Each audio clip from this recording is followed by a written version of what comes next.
right, George Peyrouton. Hello. Welcome. Second time on the show. Second time. That's crazy. You were on my first episode. Yep.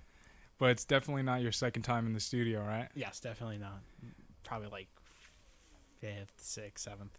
Yeah, it's crazy because the first time you came here, your uncle actually introduced us, and he's like, "Oh, my nephew wanted to come through. He would love this. He has his own podcast." Yeah. And I remember sitting at that time. I was like, "Who the hell is he gonna bring to me? Like, who's this guy?"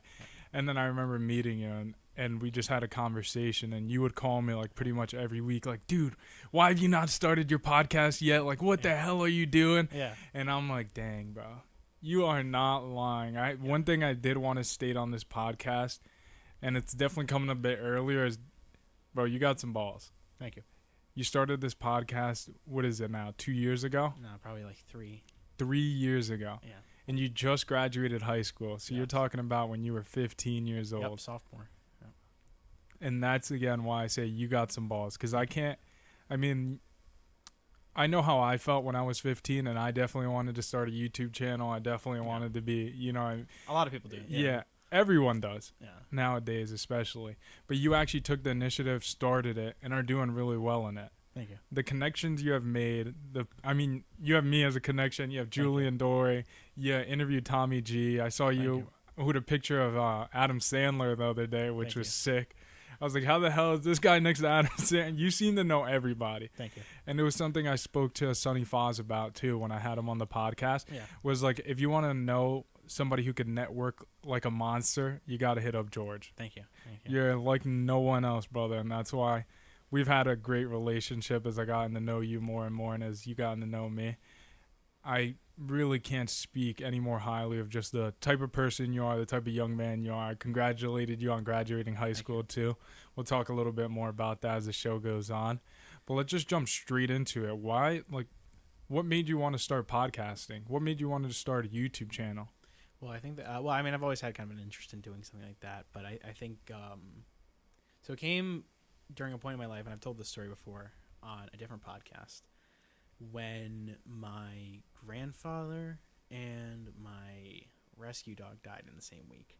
So that was like a really, not a fun week, as you can imagine. And, I had I'm thinking like 185, and I was like much shorter, and I was like, heavy kid, just ended freshman year of high school, grandpa died, like just every shitty thing you could think of, and then his dog dies in the same week, and so it's like, what the fuck, but then it kind of brought about like this feeling of like, what am I supposed to do with myself, and then eventually I'm like, you know what, I'm just gonna why don't I just start a podcast, because I'm like, I started seeing all these people do podcasts, so then I figured out, I'm like, you know what, let me just do it myself. And so I did, and I started. I remember the day I decided to reach out to people. It was a weird day, because I reached out to one person, and that was Improvement Pill, first guest I ever had on my channel. I think it's one of the first emails I ever sent. And I'm like, he's probably not going to respond, so I'm going to reach out to 5 other people. I reached out to 5 other people. None of them ever responded, except for him. And he responded within 12 minutes of my email, and he goes, "Sure, what's up? I'm in Asia right now, but hit me up next week." And I'm like, holy shit. And this guy has 3 million, 4 million subscribers.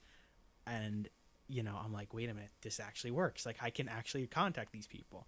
Because you get the concept, in your head that, they would never reach out to you. They're so busy. All these fucking famous people, they would never talk to you. But that's not true. So then I remember waking up at 4 in the morning after 20 different emails, which I have favorited in my inbox. Just going back and forth emailing, and eventually it's all right, 4 o'clock in the morning my time, 5 p.m. his time, because it was it was a crazy time difference, but I did it. And I remember having to record it, then re-record it, and then we did it. And then I was really nervous. I talked the whole way through, but he did get to talk, but I feel like I definitely could have done a lot better, but I did it. And people were at my school were holy shit, how did you get this guy on? And everyone's like, oh my gosh, I watched this guy, how did you get him on? And I'm like, I don't know. So I'm like, I just emailed him. And anyways, fast forward a little bit of time, a few months go by, and I'm like, do I want to do another episode? Am I happy with this? Was this a one-hit wonder? Then I reach out to a few more people sporadically. They don't respond.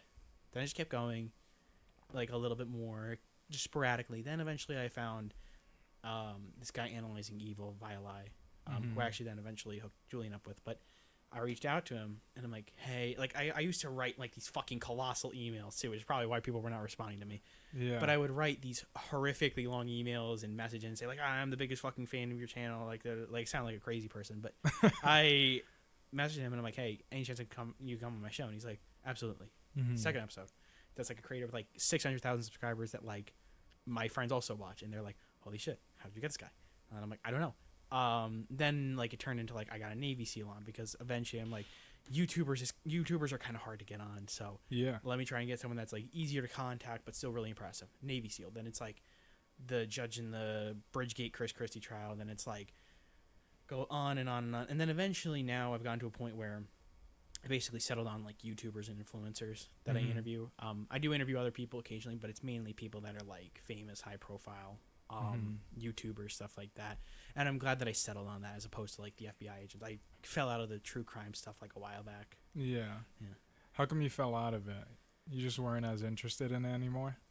It's more the same. I mean, like, you know, you can only hear about like some guy stealing $50 million so many times, or like an FBI agent catching, I don't know, a fucking pedophile terrorist, whatever. Like, it's just the same thing over and over again, and eventually you're like, you know, not like I don't care, but it's like this is the same thing. Like, you know, guy does bad thing, you know, guy gets arrested somehow, or guy never gets arrested. It's like pretty formulaic. So I just kind of got tired of those stories.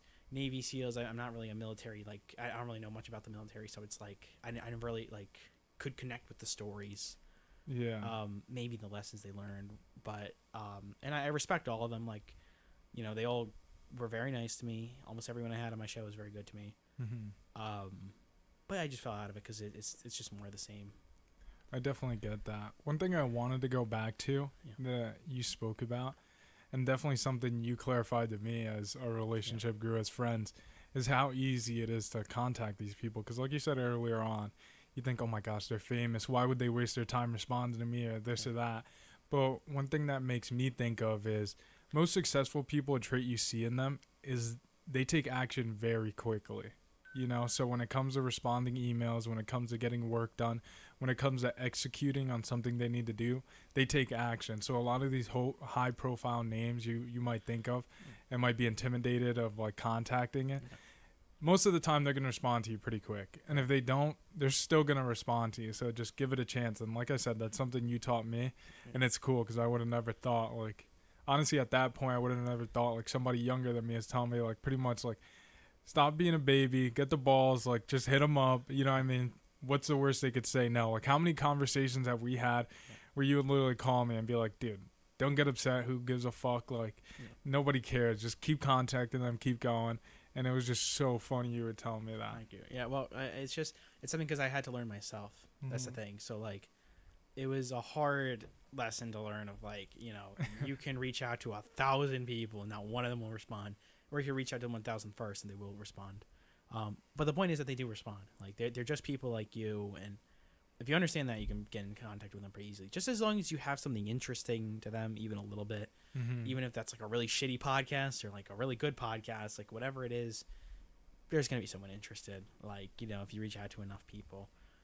But it was hard for me to learn too, that like I could reach out to those people. I had to learn through a lot of trial and error. So, you know, that's why I feel so passionate about it, because it's like, you know, people will be like, oh, like they're famous, like how do you get in contact with these people? And I'm like, you know, because they'll just say yes, like they do respond. So you know, it's funny you also said a lot of trial and error. I don't think people, unless you do something like we're doing right now, where we interview high profile names or YouTubers, content creators, entrepreneurs, influencers, like you don't realize it's a lot of trial and error. There's a lot of emails that go unresponded. I've said this in a few of my podcasts before, but it's crazy because you were the one that put me on to the game of pretty much, I send 100 emails every day.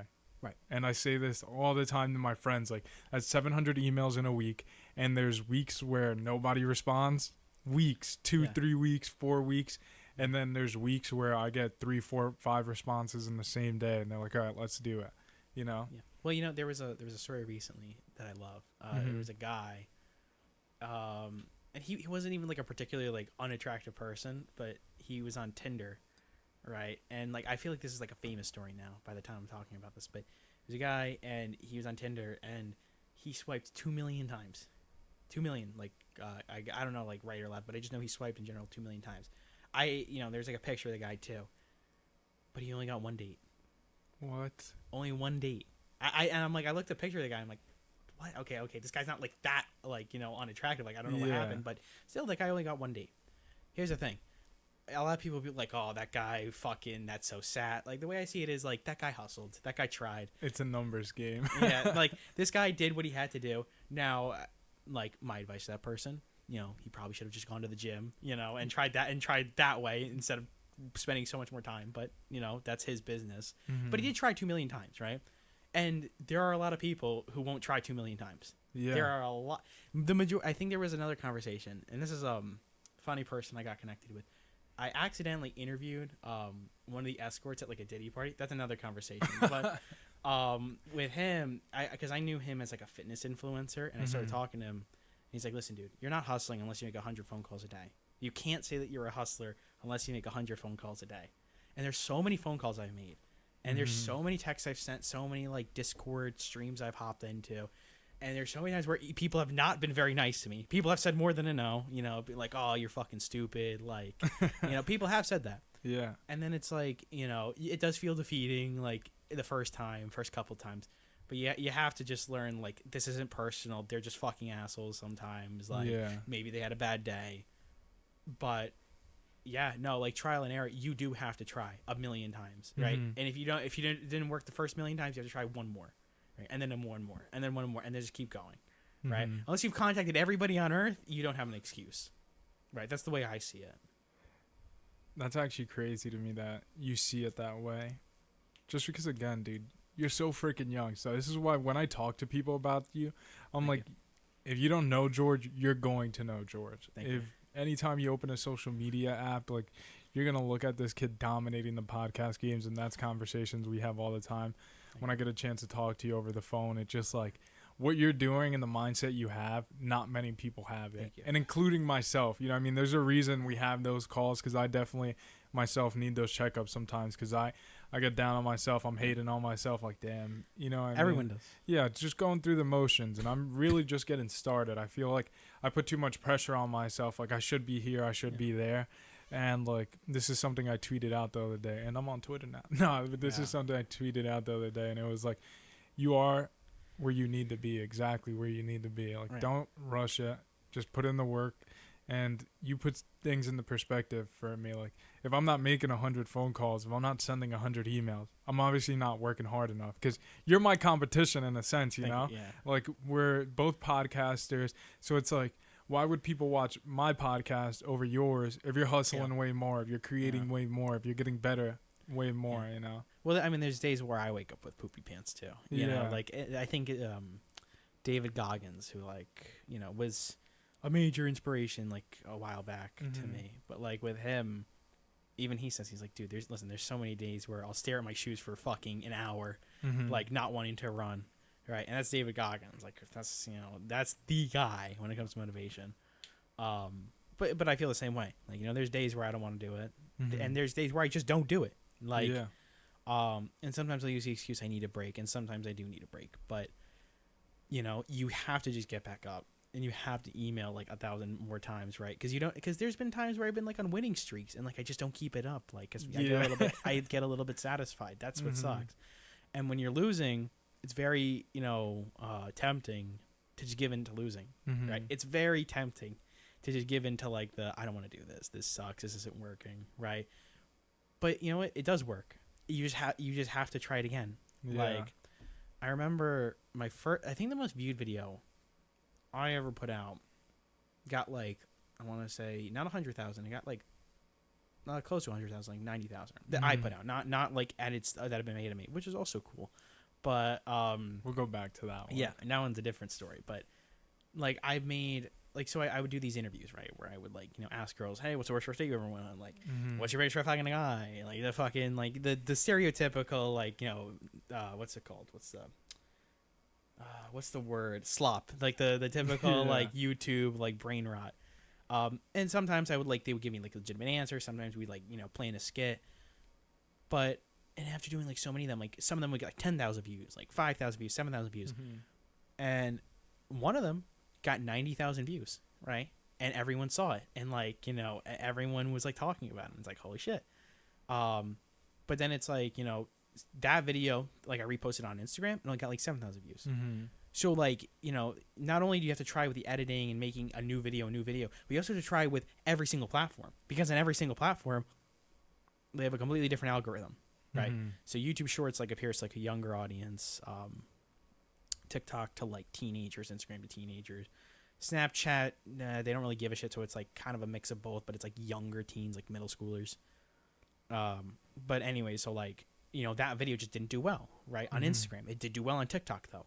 So you have to try like 4 times more. Not only do you have to make the videos, but you have to try 4 times more by uploading all of them on different platforms, trying different hashtags, trying different things. And after all that, sometimes it's just a shit video. Yeah. Right?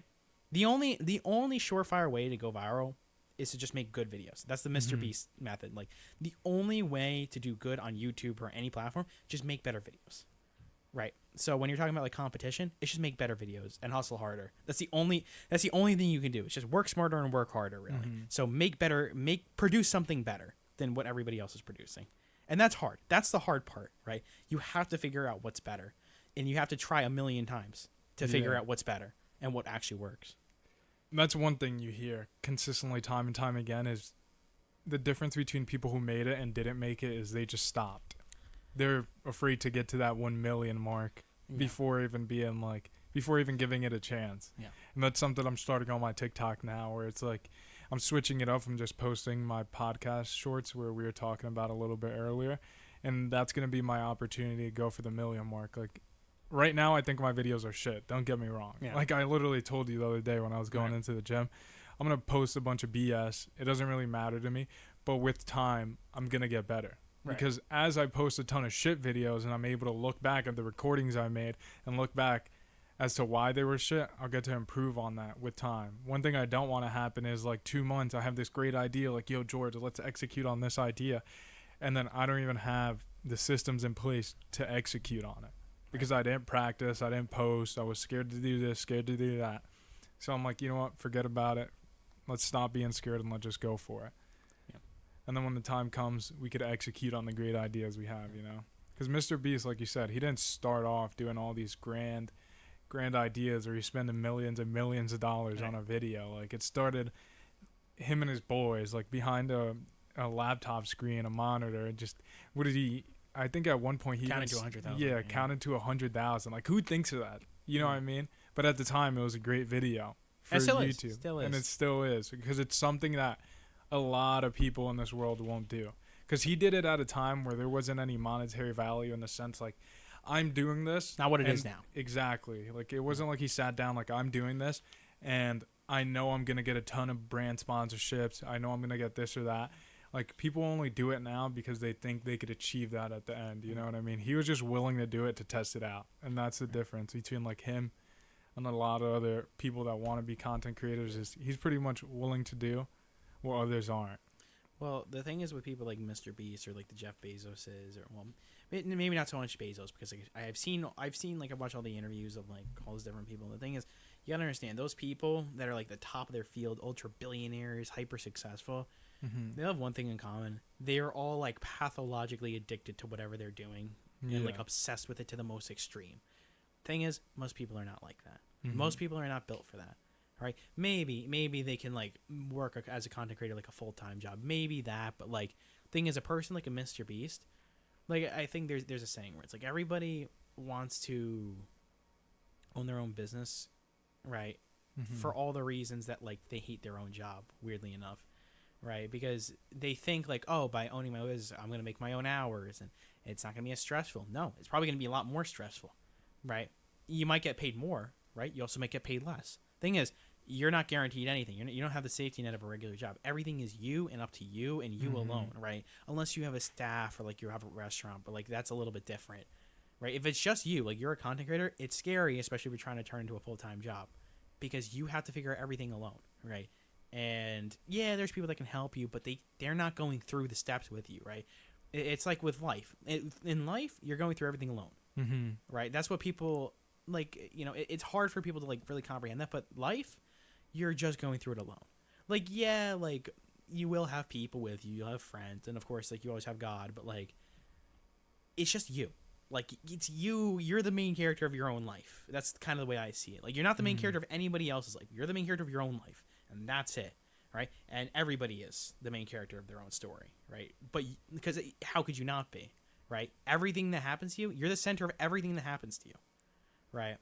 So, you know, when you were just talking about like success and failure and stuff like that, and you know, about trying and like the Mr. Beast of the world, like doing something that like nobody's ever done before.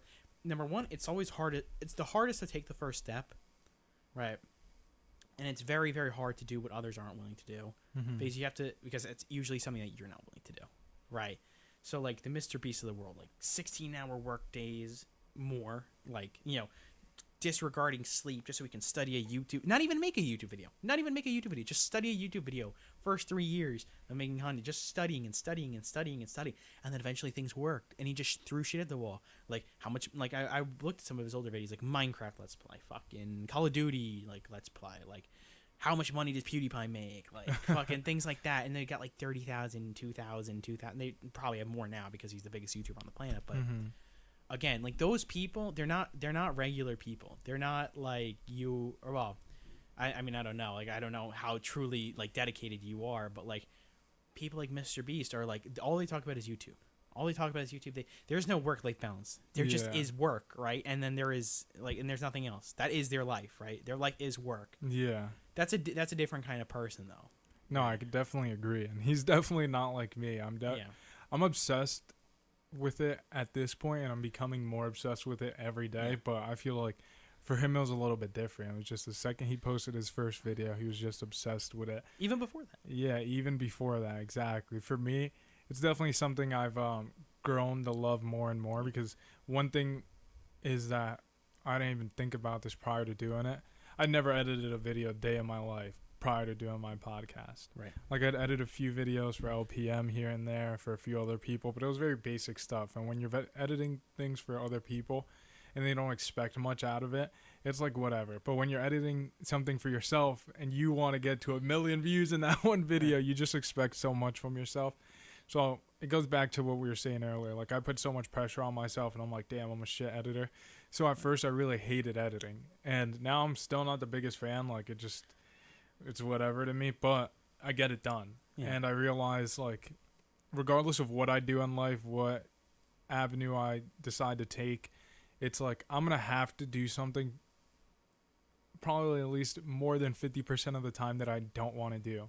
Yeah. Like in school, there was a lot of times I didn't want to study, but I knew I had to study to get my degree, you know what I mean, to enjoy the other luxuries. So that's something I understand now. Yeah. In order to grow on YouTube, I have to become a better editor, you know? Well, I think the hardest parts of any journey, I think, when it comes to like success, the hardest parts of any journey when it comes to success are the first step and when you're not getting any results. And those are usually around the same area, you know. And even when you are getting results, sometimes they're not the results you want. Maybe, like, let's say, I don't know, you're at like the upper echelons of like making content. Like even Mr. Beast thinks of quitting sometimes, right? Yeah, he does. Like, but then you know he talks himself out of it, and I don't know how. Like he does that like 100 times. He says like every week like he has a mental breakdown, but again, different kind of person. But you know, for most people, I would say that those are like the two hardest parts. It's like when you're not seeing the results you want, when you're not getting what you want, right? When the thing isn't made in the amount of time that you want it to. Those are the hardest parts, right?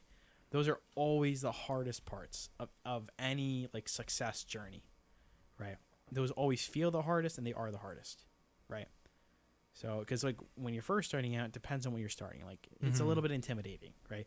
And a lot of people too, like me especially, will bite off like a lot more than they can chew, and they, you know, it's all or nothing. Like either it's like one extreme or the other. It's either you do nothing or you fucking do it all at once. In reality, you should probably take things a little bit more slow. That's for me. Like someone like me who's like really extreme about everything. Yeah. Just take it slowly, increment things slowly, right? That's what I did. That's how like I started reading again. Like you just read like a page a day. Like just start very, very, very small, and then like, you know, atomic habits. Like you get very, very good over time. And on the other hand, when you're doing like what we were just saying with the parts where you don't want to do it because you don't see the results, you have to think back like, okay, it's worked before, it'll work again, right? And it's like, if I don't do this, like for whatever reason I'm doing it, then like what else am I going to be doing? That's kind of the way that I always saw it, where like recently I'm like, listen, like I could, do nothing. Like I could just watch fucking American Dad or whatever, like, and not do anything. Or I could like, go on a live stream with like, this very big content creator, and like, people will talk to me about it. And I always love like, hearing like, oh, this video was good, like stuff like that, or like seeing it get a lot of views. So I'm like, one is far more enjoyable than the other. And, unfortunately one is a lot more rare, but one is a lot more enjoyable than the other. So like, I would rather work towards the one and send out 1,000 emails, which is very tedious and very boring, even if it's just a copy and paste. But that's how I talk myself into it, right? Because I remind myself like, okay, I know that I like doing this for this reason, right? I like the reward of this, right? The really, really hard times is when the reward doesn't mean anything. You're like, fuck the reward. Like that's the really hard times. And sometimes that's just a sign you need to take a break for a little bit, right? But you have to come back to it, right? And that's just the way I see it when it comes to like what I'm doing, at least. Yeah, one thing you said that really stuck with me is like, you have to ease into it sometimes, because I say we're a little bit similar in that point, because I definitely, it's either I do all of it or I do none of it. It's either like, I know I'm going to edit 7 shorts for the week, 8 shorts, I'm going to edit my 2 podcasts that I have recorded, or I'm going to lay in bed and think about how I have all this work to do and I'm going to get none of it done. Like, it's almost like analysis paralysis. Like, I just get paralyzed in everything I have to do, and I'm trying to overanalyze instead of just sitting down and doing the work half the time, Yeah, well, another way to look at it too is also like, when you do something, you have to do something to 100%. Yeah. So like, so for someone like me, you like, if we're not working on a YouTube video, we're thinking about working on a YouTube video, and therefore it ruins every other fucking aspect of our lives, right? And that is good in some ways because like you're always thinking about it. But on the other, like you're always like figuring out like, how can I do this? How can I like get this video to work? On the other hand, it also makes you burnt out very easily because you don't want to think about YouTube anymore. Definitely. Because you don't want to think about life and like in making content. You just want to live a little bit, right? So like, I would almost call them like shut off times where it's like, okay, I'm not going to think about anything right now related to YouTube videos. I'm just going to watch American Dad. I'm just going to like, cause I've been watching on American Dad recently, or like, or King of the Hill or like whatever. Like, I'm just going to watch the show and I'm just going to relax, like, with your girlfriend or your friends or whatever. Like, I'm just going to take this time to relax. I'm not going to take this time to make a YouTube video. Right. Yeah. And that's hard. Right. But that's one way to look at it. Also, too, like you could look at it as just a strength of like, I'm obsessed. I think about this all the time, right? I do think about YouTube videos all the time, right? Whether they work or they don't, I'm always thinking about a new plan, a new video, who to get on the podcast and how. I couldn't tell you the amount of conversations I've had with myself of like how to get Elon Musk on the podcast, and none of them have worked clearly, but yet. I like that. But like, I remember there was one story of like Vince McMahon, who is like the CEO of WWE, multi-billionaire. Thing is, like, he was so obsessed with the WWE and like making it work, just the storylines and everything. He would invite his writers on vacation with him. Like, he works 7 days a week. Dana White, I think it was, like, I remember he like there's one famous story where he moved the birth of his son to like either a week earlier or a week later, like just to watch a fight, like, or just to like make a fight happen, like. That's like the ultra extreme. That's but like insane. but those are the people you're competing against. If you want to get to the upper echelons, you have to compete with those people that make their work their life. It's crazy to me because like that's our competition, and that's also like I always that's scary. Yeah, I put that pressure on myself too, because it's it definitely is our competition, but only in a sense. Like it doesn't, just because that's our competitor doesn't mean we need to be like them in any of that way. Maybe we need to learn from them and try to improve to get to their level, but they didn't do that overnight, and a lot of them might have not even started like that. We just like to compare people who are already at the top to us, and it's like, take a step back, take a chill pill, take a breath, and one day with consistent work and effort, we're definitely going to get there. But one thing I wanted to go back to, because I'm not going to let you get away from this. First, I want to say this. All those emails and all the work you put in is insane because I want the audience to know, like, you've been in contact with Mark Cuban, even though whether he denied or accepted, that's for the audience to find out. You know, you've interviewed Tommy G, Julian Dory, John Rondi, a ton of huge names, which is just insane and impressive at your age. But one thing I'm not going to let you get away from is how the hell did you interview, did you say Diddy's escort? Yeah. What? Tell me the story. That was an accident. So that was a complete accident. I had no idea about this. So what happened was I interviewed. So I do my typical, like, you know, I'm going to find the emails of like different influencers and reach out to them. Like, oh my gosh. And it's funny because like I know the rhythm of like how I do it too. Like I'm like, you know, I go to like suggested accounts, like go to email. Then I'm like, I copy paste the email and like I have like a whole copy and paste set up. Just tap it, rinse and repeat. Go to like look at who they follow. Anyways, I did that whole thing and I got in touch with this fitness influencer. His name on Instagram was like Fit Flash, and his real name was like Darnell Thompson, right? That's it. It's like Darnell Lawrence Thompson. I think that's his full name. So if anyone wants to find him, you can. Happens is, I interview him, and like, you know, he was very appreciative. He's like, oh, it's nice coming. He's like, and he was like a super like inspirational, like thoughtful person. Very nice to me. And he was like, I remember we were like talking, we were like exchanging like quotes like one time because he's like I have like a whole thing of like quotes that I've thought of like, and he was talking to me about it, and anyways I got off, and then a few months I want to say later, you know, the Diddy stuff comes out, like not even that he got raided, but like then he gets like arrested, and I'm like, okay, whatever. Yeah. Then I don't know how TMZ got a hold of this, but they released a news article with like I want to say 6, 8, like that, around that number of like 6 like escorts, right? Like, you know, basically prostitutes, like of sex workers, right? Of like, you know, people that were at Diddy's parties. Yeah. And the thing is, like, the guy himself, I think I saw it on his page that he had reposted the article. Oh my god! And because it was with his face and profile picture. I'm like, there's no fucking way this is edited. Like, this has to be, because it was his profile picture and it was his face and his name, right? And I'm like, there's no way. So then I go to the actual TMZ article, right? And it has my podcast guest's face, and I'm like, what the fuck? And it's like, oh, here are the list of the sex workers that Diddy hired, like, to do whatever the fuck. And I'm like, holy shit. Then I see him on another podcast talking to, I don't know who.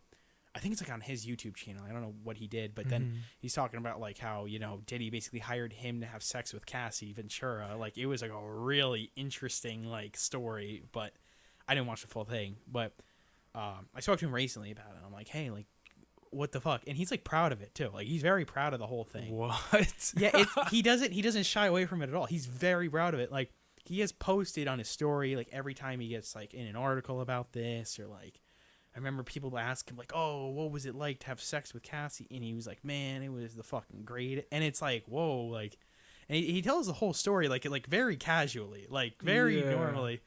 I mean, whatever, like, you know, that's his life. You know, he's an adult. Everyone was consenting, I hope. So, you know, it's none of my business. But that was an interesting experience to see, because it's not the first time I've seen one of my guests go on the news, right? I don't think it'll be the last either, right? Definitely. But that was a weird one. Like, that was not one I expected. So what was the first time you saw a guest go on the news for? Definitely not something as big as Diddy.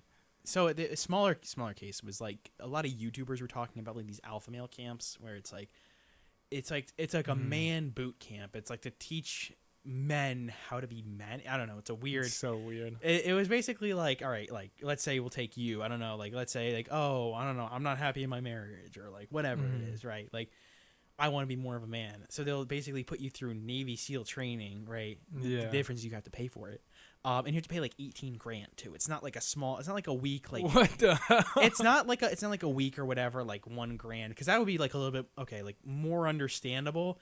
But like, because they literally just put you through the Navy SEAL training. Yeah. Fucking, it's $18,000. And it's like for like 3 days. It's just so weird. And anyways, there was a guest I had on who was a Navy SEAL. I'm not going to say his name, but because he was very good to me. But like the thing is, I saw like people reposting like this, like YouTubers talking about it, like, oh, this is so fucking cringe, and I'm like, wait, is that the guy I had on my show? Like, what is he doing? Like, and I think he was one of the people running that. That was a weird one too. But like, I don't hold it against the guy. I mean, like, whatever makes money, I guess. But that was still interesting. That like, I don't know. I just didn't expect him. He was in another video with Jesse James West too. Again, I have nothing against this person. I did like making a YouTube video with him. It was just interesting, very interesting. Yeah, that's weird. I like Jesse James West. It's cool too because he grew up not too far from here. He went to Montclair State, so not too far from here either. Yeah, because when he was first making YouTube videos, he played D1 lacrosse first, and I think he moved back and played for Montclair for a little bit while making YouTube videos. His journey's insane. I actually definitely want to interview him in the future. Yeah. I've reached out to him a few times. Haven't heard anything yet, but I'm still gonna keep shooting. Yeah, it doesn't matter. Yep, I'll just keep doing it. But there was another thing I wanted to touch on, and it was since we were on that Diddy case, did you hear the stuff with Jeffrey Epstein? You were actually talking to me a little bit about it earlier. I want to go into that. Yeah, they closed the case. What do you think about that? I think the same thing everyone else thinks. Like, that's like fucked up. Like, I'll put it this way: like, there was over 1,000 victims, and Ghislaine Maxwell was convicted of sex trafficking. But if there was no client list, then she was sex trafficking to no one, which doesn't make any sense. So, and they released, what's crazy? They released a 10-hour footage of like Jeffrey Epstein's cell, or like footage like around his. It wasn't even his cell, but like the cell block, I guess, right? And by the way, this was after they said that all the cameras were broken. This is years after they said that all the cameras were broken the day that he committed suicide, which was like in like 2019, right? This was years ago, and they said that both guards were asleep and all the cameras were broken. They malfunctioned, like, and both of the guards were distracted or sleeping. We don't know, but we don't know for no reason, no particular reason. But basically, I gotta know. Like, after years, they finally released this footage, 10 hours, to like prove that nobody entered the cell of Jeffrey Epstein. And you want to know what's crazy? There's 1 minute missing, just one random minute in the entire footage, just missing. I didn't even see that. It's just 1 minute. Just 1 minute is missing. Why? Well, I think Pam Bondi, like the Attorney General, she said it was because the prison, like, it resets the camera footage resets at that time every day, so there's always just 1 minute missing. Like I don't know, weird fucking answers. And this is, keep in mind, after years they were saying that there was a list and they would investigate it, and Trump would take a look at the case. And also too, like, this is after, here's another thing. Like, I remember years ago, Donald Trump actually did say, he was interviewed about Jeffrey Epstein, because like Epstein used to be like this man of mystery, like whatever, back in like 2004-ish. And Trump said, do you know about this story? No. Okay. It was like Vanity Fair interviewed him, and he said, Jeffrey Epstein is a great friend of mine that loves women on the younger side. Oh my God. Yeah. So he's like, he said he loves women, but especially on the younger side. I think that, which is even worse.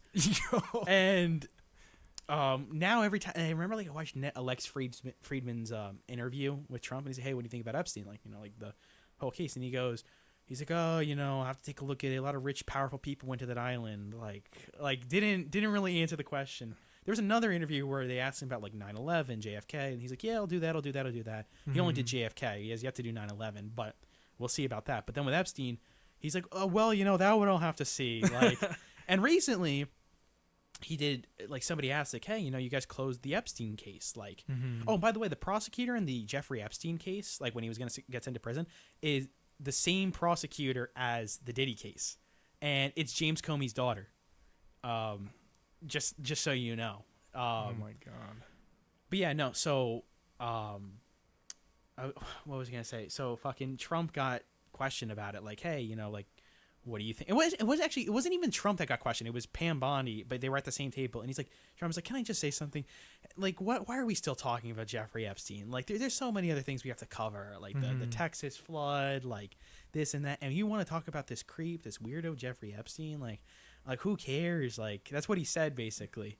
Which, like, I don't know, that feels weird that, like, you don't normally, you don't say who cares, like, or like act like that unless like. Yeah. And originally they said they couldn't release the files. They also said they're never going to release the files. That's another thing they said. They said they're never going to release the files. That the Epstein case is closed. It's completely closed. And after they said, I'm trying to think, after they closed it, no, I forgot what I was going to say, but it's just so obvious. I don't think I really even need to say my thoughts. Like, I think it's the same thing that everyone else is thinking. Like, yeah. So you think Trump was on the island with him, huh? I used to not think that. That's the funny part. I used to think that, like, maybe, like, whatever. He may have went like once, but like nothing happened because maybe he just didn't know. Like, there's a lot of people I've been friends with that have been just very bad people, and I had no idea. But then, like, it just this happened, and just keeps lining up to that. Yeah, it's either that or a lot of his best friends are very powerful people that he knows and is connected with. Yeah.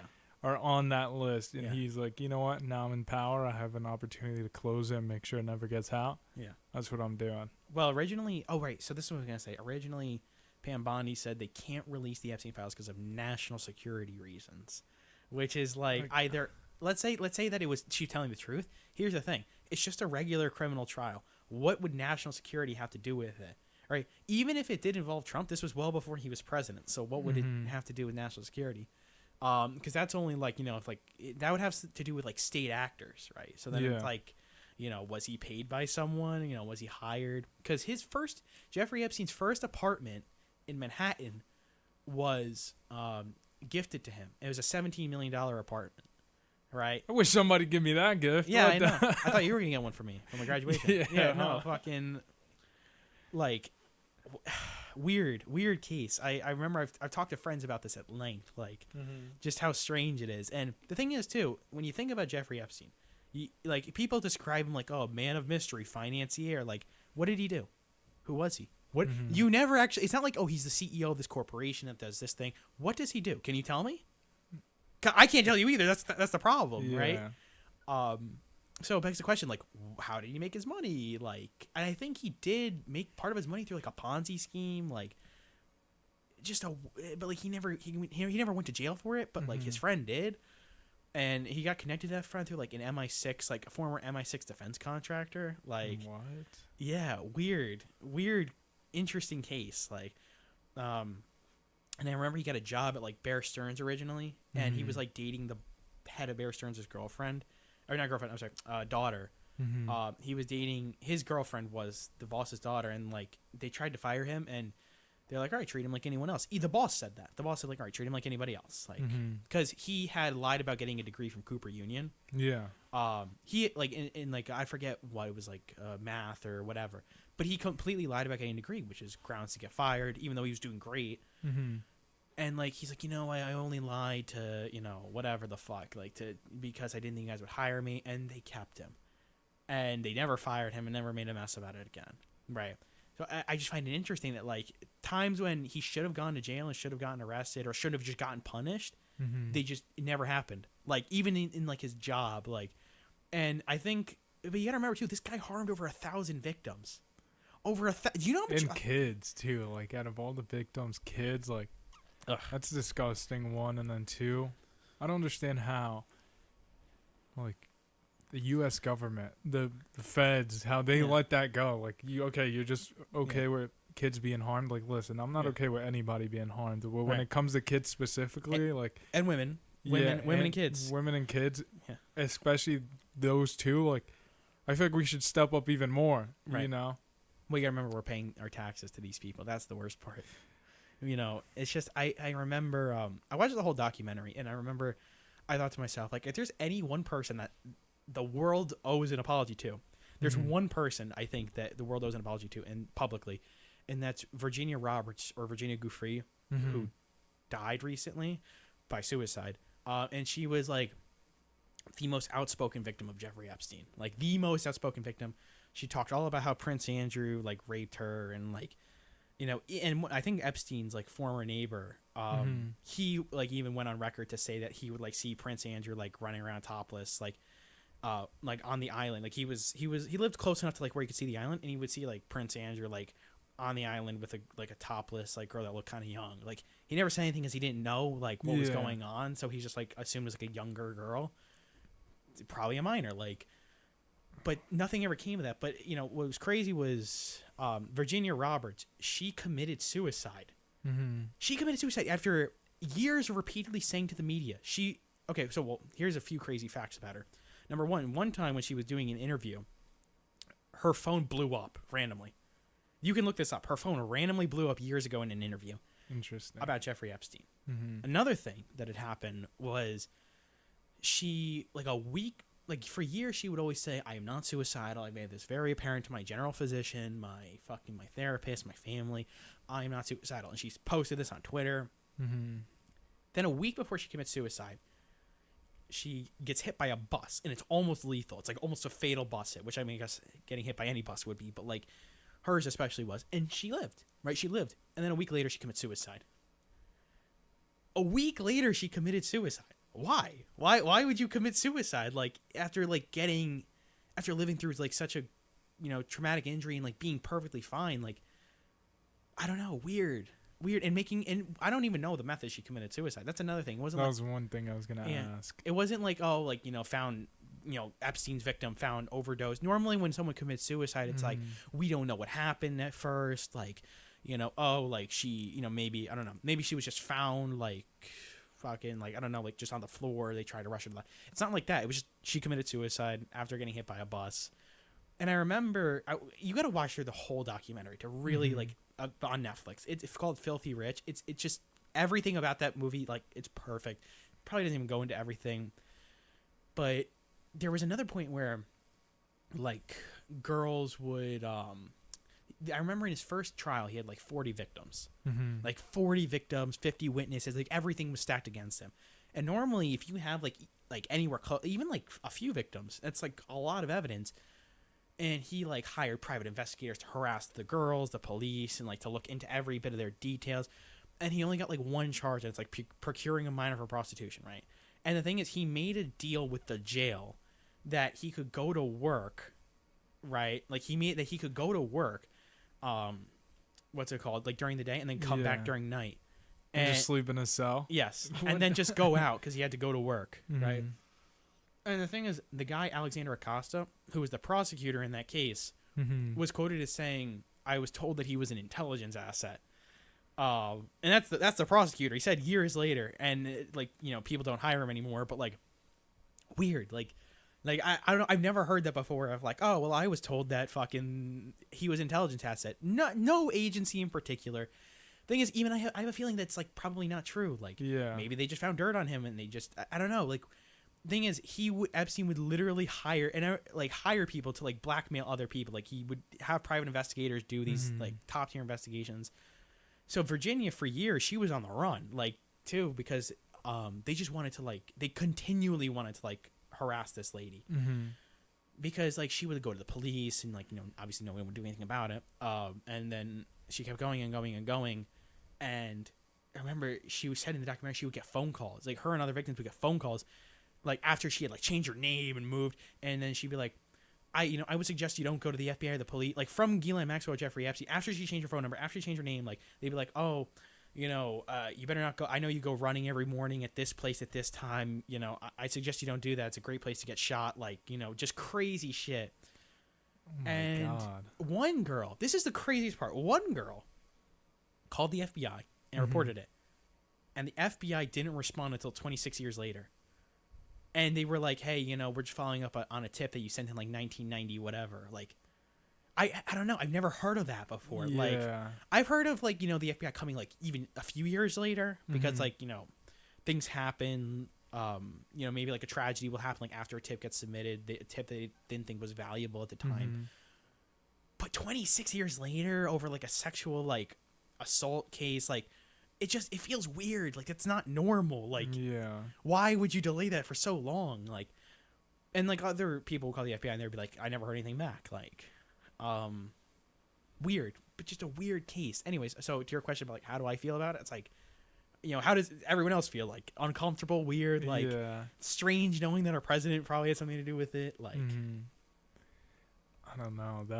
I'm not too familiar with how the FBI go about cases. Yeah. But I feel like the few things I have seen, they Yeah. respond a lot sooner than 26 years. Like that's Yeah. actually insane for me to hear. Right. Like, what are you following up with at that point?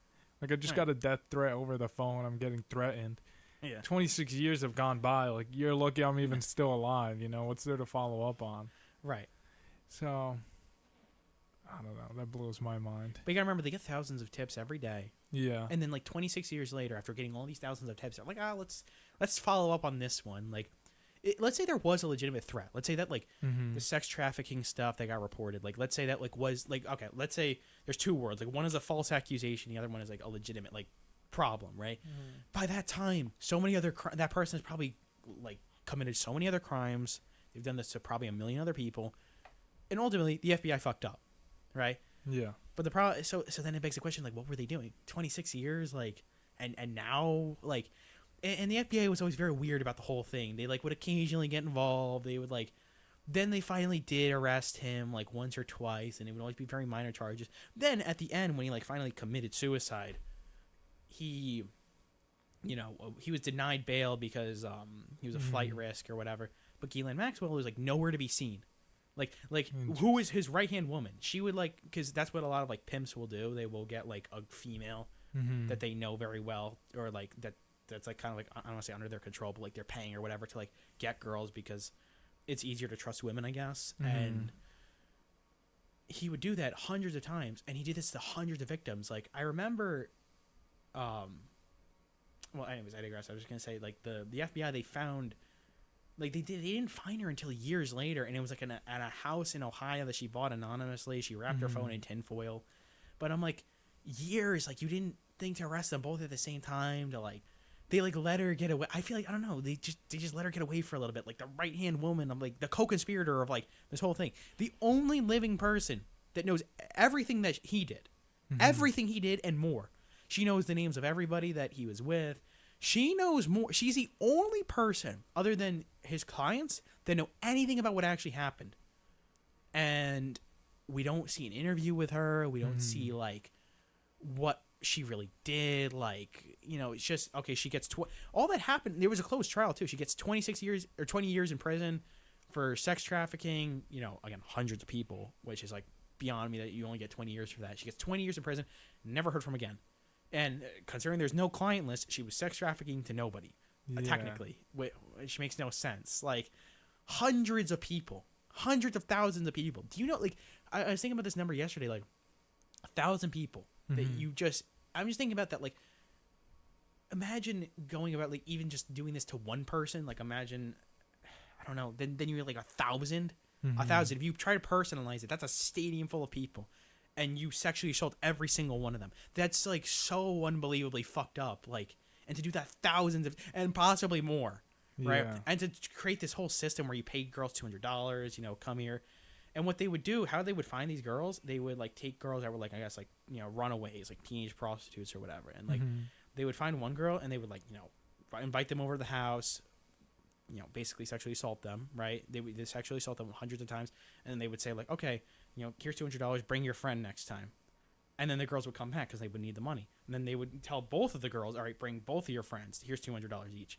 Then they would keep doing that and doing that and doing that. And I remember when the Palm Beach Police Department tried to investigate the first time, they said it was like a web and they couldn't even get to like the original people.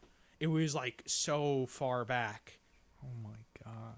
That's just scary at that point. That is scary. That's terrifying. And yeah. This was across countries. This was like on U.S. territories.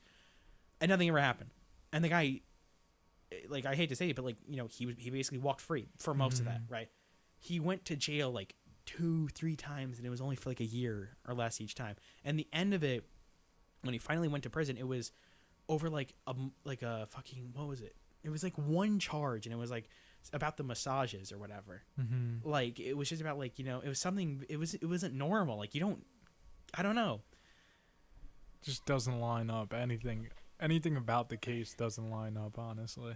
Right. And that guy was like, there was just everything about him was so fucked up. Like, I remember he was like watching the documentary and seeing like other things. Like, he had an obsession with like trying to use his DNA to like make superhumans.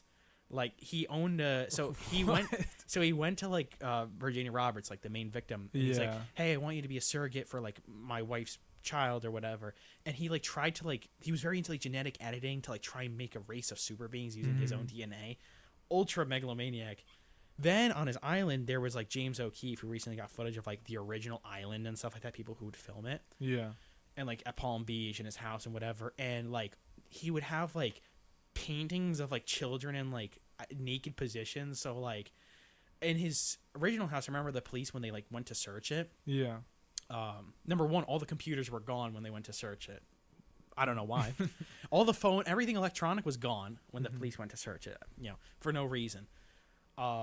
Then they all said it was like so weird because he would have paintings and paintings and paintings of just like young looking girls, like teen girls, middle schoolers, like prepubescents, like one after another, and the house would be like just filled with like dildos and like oil and like just anything with like sex, anything you could possibly think of to do with sex, it was just there. And I remember on his one island, he had like a photo in his one office of just a baby naked in a sink, like for no reason, like you know, I think we know the reason, but just everything about him was just obsessed with sex, like, and with kids. Like the scariest painting, I think there's two really terrifying paintings though that Epstein had, because I think he like, you could kind of get a feel for who he was with his painting, and there was two. There's one of George Bush with a paper airplane, and it's Jenga, and they're all falling over, and he's like flying. He's like taking the paper airplane. He's like flying them into like the Jenga towers, and that are destroyed. Like it's like 9/11. Right? Yeah. Then there's one of Bill Clinton in a dress pointing at the camera. It's a painting, right? But the thing is, like, those are presidents, and I think the scariest thing he ever said was, according to his brother. I was talking to Alessi, which is like Julian's producer, head creative guy. Yeah. He talked about how, because he did a whole documentary on Epstein's brother and how that's another guy that would also like know a lot, but you know, nothing ever happened to him. He never got interviewed. And so there was something that Epstein said to his brother, which like, it's so crazy. Just thinking about this. Alessi, you know, when he went through all the tapes of like, you know, Mark Epstein's interviews, like, and stuff like that. The one story that he remembers, I remember him telling me, Alessi, about Mark, was that Mark was with his brother Jeff, like, I don't know, at one point, just like they were watching TV and they saw like the 2016 election come up, like the debate, and Epstein, like Jeffrey Epstein, starts laughing, and then Mark is like, "What's so funny?" And then this is what he says. So Jeffrey Epstein turns to him and goes, "If you knew what I knew about these candidates, they'd have to cancel the election." Holy shit. Yeah, if you knew what I knew about these people, they'd have to cancel the election. Like, not just like, oh, you know, like, you wouldn't get it. Like, they would have to cancel the election. Weird. That's a scary thought too. Yeah, because these are the people that are running our country. Yes. And they're pretty much running all these disgusting, satanic, I don't even know, all these just terrifying things going on behind closed doors, and we trust them to run our country. Well, they just don't have our interest in mind. That's the thing, and I don't think world leaders ever have. No, yeah. I think they all have like a psychotic mindset. Well, it's all megalomania, like this endless obsession to be like remembered forever, loved by everyone, like sex obsessed, like, oh, I need all the pussy like I can get, like, yeah, I don't know, it's just like such a weird mindset to me, like, oh, I have all this money and power, like, I'm just gonna obsess about pussy, like, like I get it, it's great, it's wonderful, it's a great thing. I just don't feel like dedicating my life to it, like, I don't know, that just feels so weird. Like, imagine, I don't know, it's like eating chocolate and then saying like, oh, I'm gonna dedicate my life to eating chocolate now. Like, you have sex once, it's like, okay, that's great, but like then you're gonna obsess over to the point where you're getting like children involved and fucking dogs or like whatever. Like, why? Like, I don't get it. You have so much money, you could do so much. Like, you could do so many more interesting things than just like, I don't know, like buy a prostitute. Like, yeah, it's psychotic, bro. Weird people. That's why I don't like most famous people. Yeah. Yeah. I honestly, like, growing up, I was never that kid who knew a lot of famous people. Like, I would have a bunch of friends who'd be like, all right, let's do. I know Adam Sandler, obviously, but there's like Adam Sandler's in this movie. Yeah. I'd be like, who the heck is that? Like, Yeah. I just watch movies. I don't pay attention to names. I never really grew up idolizing any famous person because it's just like, what's the difference between them and us? You know? And I mean, in the podcast game, we see it like.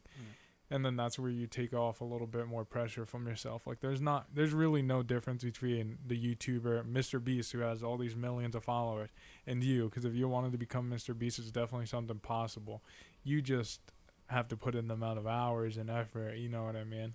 Right. I mean, yeah. Here's the thing. Like when I met Adam Sandler, which is a funny story, more lighthearted than if we're gonna, but because fucking. No, he was so good. I'm so happy that I met him because it makes me appreciate his movies more. But happened was I think it was his daughter Sunny's in this movie that's coming up. I think I can say that. It's nothing that crazy.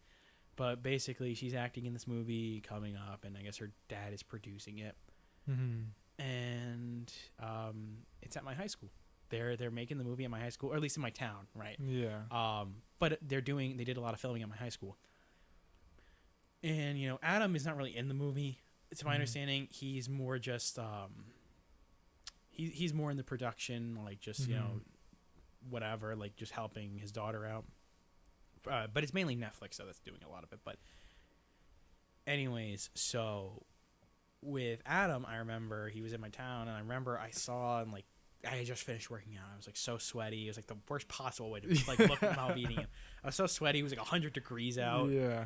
And I saw every kid in the world, like fucking in my town, just posting like picture after picture with Adam Sandler. And I'm like, holy shit, like, why is he in my high school? And then I'm like, oh my gosh, I remember he's making a movie like in the town. But like, I didn't think my high school would be used for that.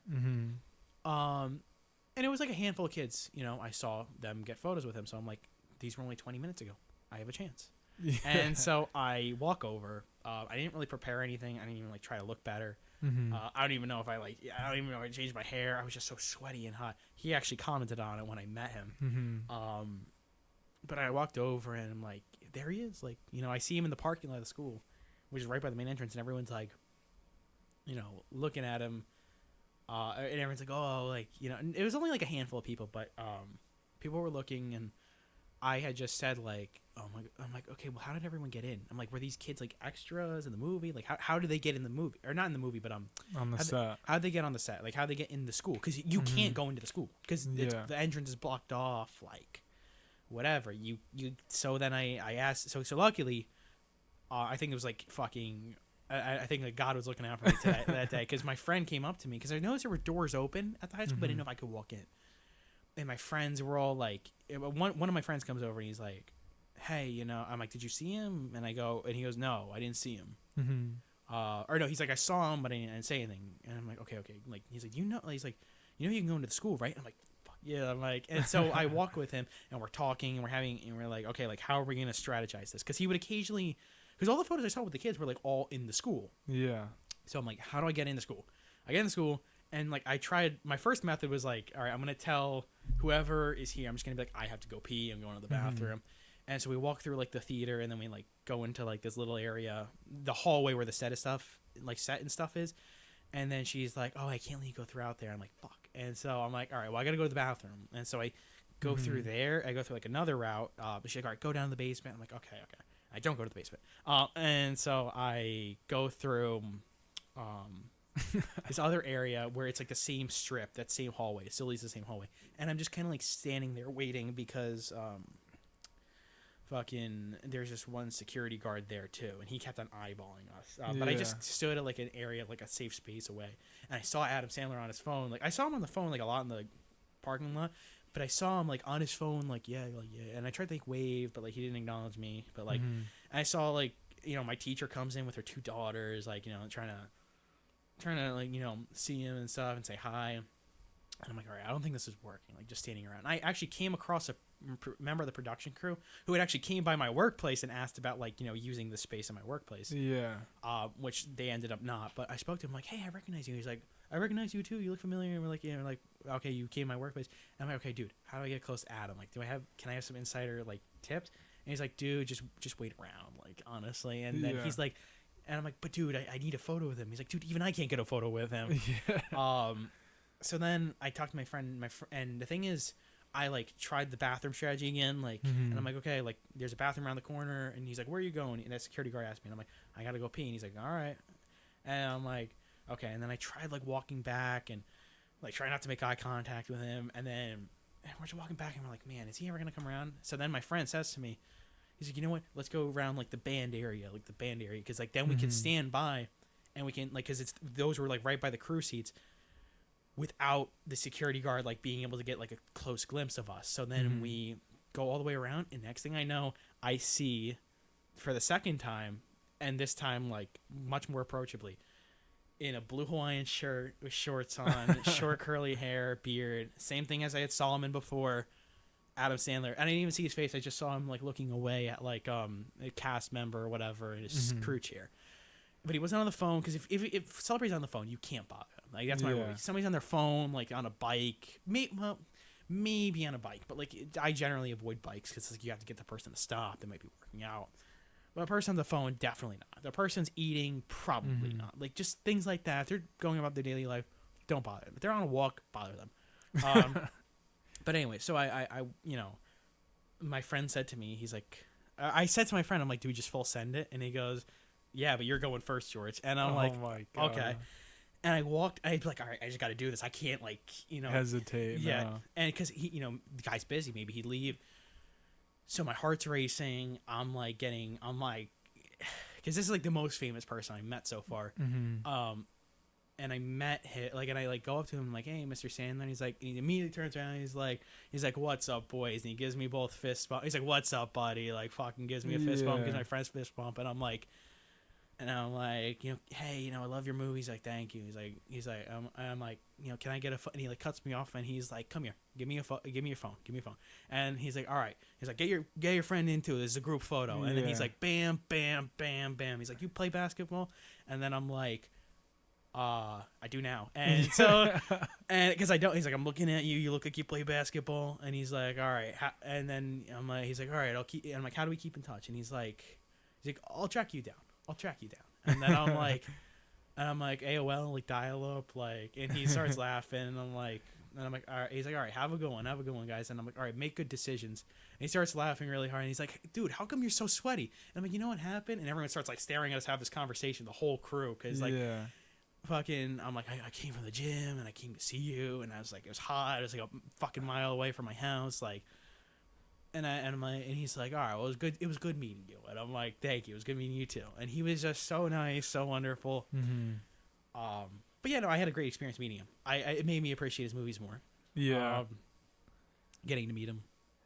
It definitely helps out when people aren't assholes in real life, Yeah. because you also hear other stories where people pretty much meet their heroes or meet their legends, whatever Complete you fucking consider. douchebags. Yeah, and then you're just like, all right, now I hate this guy's movies. Like, Yeah. but I guess for Adam, I've seen videos of him, and he's always just in basketball shorts. Yeah. Seems like a really chill dude, so it's cool to hear that story from you. Yeah. No, he was very nice. He was very funny. He wasn't like, obviously he's like probably a lot less silly than his movies. And it was only Yeah. like a brief conversation. We got to know each other, but nice guy though. Normally famous people are like, very self-absorbed. He didn't really seem that way. As long as you're polite, that's kind of my rule. As long as you're polite, you're nice to people, they're gonna be nice to you. Like, Yeah. and if they're not nice to you and you're nice to them, then they're just a fucking asshole. Like, don't talk to them. That's Yeah. kind of my mindset. So like, someone like him, nice person. I'm glad I got to know him. Very briefly, but it would be cool if I get to play basketball with him. I almost thought about like asking like, hey, you want to come on the podcast? But like, I don't want to bother him right now. He seems busy. Like, that would be cool though, to get Adam Sandler on the podcast. My friend was like, you should have filmed it. And I'm like, no, because you can't just have a camera in someone's face. No. Like, you're like, hey, like, you're Adam Sandler. Like, it doesn't matter how fucking famous they are. They could be Cristiano Ronaldo or Messi. Yeah. You don't want to approach someone with a camera unless if they're like at work, like, or whatever. You don't approach someone with a camera. Yeah. Right. Like, and Adam was a little bit different because like he was in a private area. Like, that's what I'm saying. Like, you don't approach someone with a camera ever. Like, if they're just on their own, like, hey, fucking TMZ. Like, Yeah. people hate that shit. Like, You gotta ask first, like, can I take a video with you? Can I take a photo? Because yeah.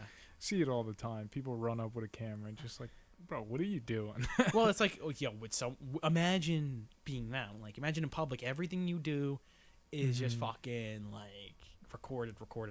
That's like more like the big famous people. I've had like, because the thing is, influencers are like a very smaller scale. Some exceptions, like if it was Logan Paul, that'd be a little bit different. But like, most famous people are like A-listers are like very different from like influencers. Influencers are more just casual people. Like so are celebrities, but like depends. But never ever just walk up to someone with a camera like immediately recording. You ask like, hey, can I record? Like, hey, can we make a video together? Hey, I love your videos. Like, whatever.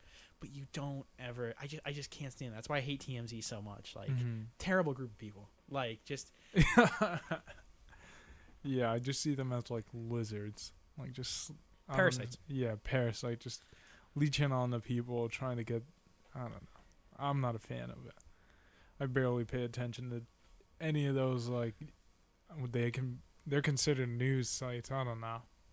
Right. Just forget about TMZ. But that's actually where I'm gonna cut it because I have to get ready. We're going to New York. We're going to New York for a bit. Okay. Grab some dinner with my parents and then head over to a Yankees game. Right. But I always do this with all my guests, man. You already know it. Thank you. I'm thankful for you coming on. I appreciate your time, brother. And I'm definitely going to have you on for some more episodes because I like the one-on-one banter we have, the back and forth, and I have a lot more questions for you, honestly. So hopefully the audience will want to hear a lot more from you as well because I think they're going to have some questions too. You got some sick stories at just 18 years old. Thank you. And like I said, bro, I'm proud of you. Congratulations on graduating high school. Congratulations on doing such a good job on YouTube. And I really can't wait to see how far you take it. Thank you. Not only on YouTube, but just life, brother. You're going to kill it in all aspects. Thank you. I'm going to run for president at some point. So yeah. One day. I don't know. I go back and forth on that one because people talk to me about it and I'm like, maybe. Like, that'd be good. Honestly, out of all the people I know, you probably have the best chance. And I know a lot of people, but so hopefully that's saying a lot, but who knows. All right. I would vote for you. Vote for George. That sounds good. Good ring to it. Yeah. All right. All right. Thank you. Thank you. Yep. That was good.